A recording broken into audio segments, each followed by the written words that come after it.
Social মিডিয়ার এই যুগে ভাইরাল হওয়ার জন্য কিছু মানুষ সর্বোচ্চ সীমা অতিক্রম করছে, যেখানে অশিক্ষা, অপসংস্কৃতি আর কৃত্রিম বিতর্কই সবচেয়ে বেশি আলোচনার জন্ম দিচ্ছে। যদি এসব কিছু আমাদের মূলধারার বিনোদন হয়, তাহলে আমাদের ভবিষ্যৎ প্রজন্ম কার কাছ থেকে শিখবে সৌন্দর্য, রুচিবোধ আর শালীনতা?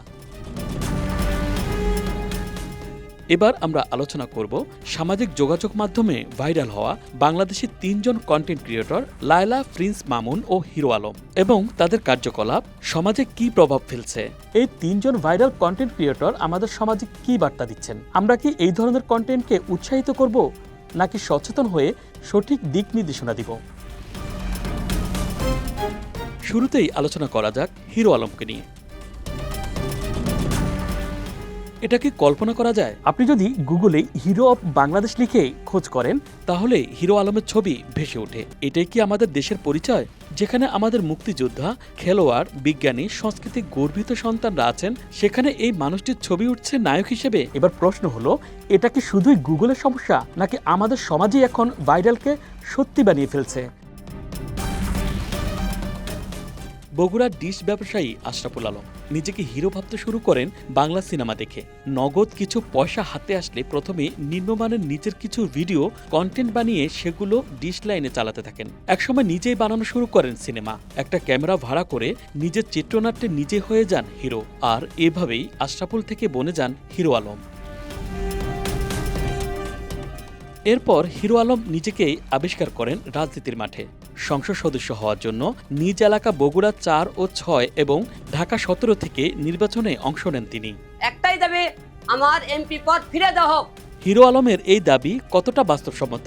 একজন জনপ্রতিনিধির দায়িত্ব কি শুধুমাত্র ভাইরাল হওয়া?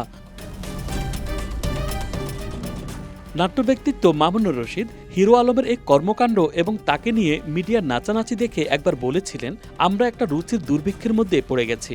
আর সেখান থেকে হিরো আলমের মতো একটা লোকের উত্থান হয়েছে, যে উত্থান কুরুচি, কুশিক্ষা ও অপসংস্কৃতির উত্থান।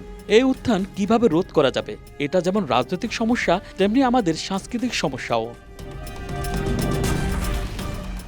মামুনুর রশিদের এই মন্তব্য আমাদের সমাজের বর্তমান অবস্থা নিয়ে গভীর চিন্তার খোরাক দেয়। আমরা কি সত্যিই রুচির দুর্ভিক্ষে ভুগছি? শুধু হিরো আলম একাই নয়, সমাজে রুচিহীনতা ছড়িয়ে দিচ্ছে আরও কিছু কন্টেন্ট ক্রিয়েটর। তার মধ্যে লায়লা নামের আদবুড়ো এক নারী ও তার কথিত স্বামী প্রিন্স মামুন অন্যতম।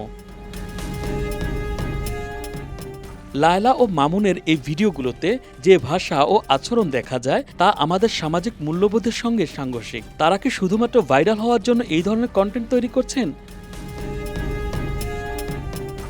ভাইরাল হওয়া সহজ, কিন্তু সমাজে ইতিবাচক প্রভাব ফেলা কঠিন। আসুন আমরা রুচিশীল ও গঠনমূলক কন্টেন্টকে সমর্থন করি। Dhaka express, news desk.